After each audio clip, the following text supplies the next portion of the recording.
प्रिय साथियों नमस्कार।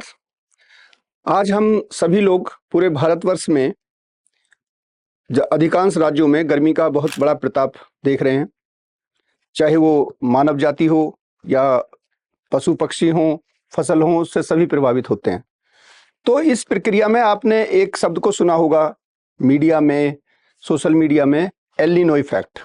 तो आज मैं आपसे चर्चा करना चाहूंगा कि एल नीनो इफेक्ट क्या है, कैसे इसकी उत्पत्ति हुई, कैसे हमारे ये जलवायु पे, इकोसिस्टम पे कैसे प्रभाव डालता है, क्या ये केवल भारतवर्ष का प्रक्रिया है या ये इसका कोई ग्लोबल इम्पैक्ट है।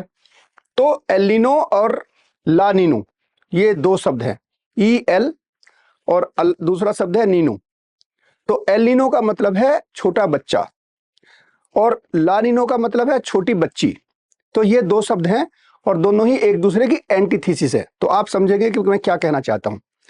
एल नीनो का सबसे पहले प्रभाव देखा गया पेरू देश के अंदर। जो मछुआरे थे, जब वो पैसिफिक जो ओशियन है उसमें जब वो फिशिंग करने के लिए जाते थे तो वहां पे जो समुद्र का टेम्परेचर था वो बढ़ा हुआ मिलता था। तो उसको उन्होंने क्या नाम दिया, एल नीनो, यानी कि लिटिल गर्ल, जो स्पेनिश वर्ड है ये एल नीनो।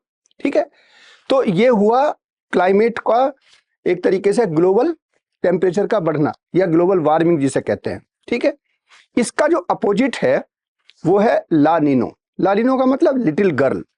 तो इसमें ये भी पैसिफिक जो ओशियन है उसी की एक्टिविटी है। ये उसको कंपेंसेट करती है, रिवर्स करती है, यानी कि एल नीनो में टेम्परेचर बढ़ता है और ला नीनो में टेम्परेचर घटता है। ठीक, तो ये एक पहलू हुआ। एल नीनो में क्या होता है कि जो हमारा वेस्ट साइड से पैसिफिक ओशियन से जो वेव्स हैं वो ईस्ट की तरफ आती हैं और इसीलिए जो हमारा कंट्री है इंडिया या जो और भी साउथ एशियन कंट्री हैं और बहुत सारे जो इस रीजन के कंट्री हैं उनमें इसका प्रभाव बहुत ज़्यादा दिखाई देता है। जबकि ला नीनो इसका ठीक उल्टा है, रिवर्स है। इनका हमारे क्लाइमेट पे असर पड़ता है, जीव जंतुओं पे असर पड़ता है। और 1876 से 78 में सबसे बड़ा कैटास्ट्रोफी हुआ, फेमिनाइन आया, जिसमें लगभग 5 करोड़ लोगों की जान गई। बहुत सारी फसलों का नुकसान हुआ, बहुत सारे जीव जंतु मरे। जब इंसान चले गए तो जीव जंतुओं पे तो प्रभाव पड़ेगा ही। ला नीनो के आने पे क्या होता है, फ्लड आते हैं। लेकिन इंडिया में जब ला नीनो आता है तो क्लाइमेट हमारी बेहतर बनती है।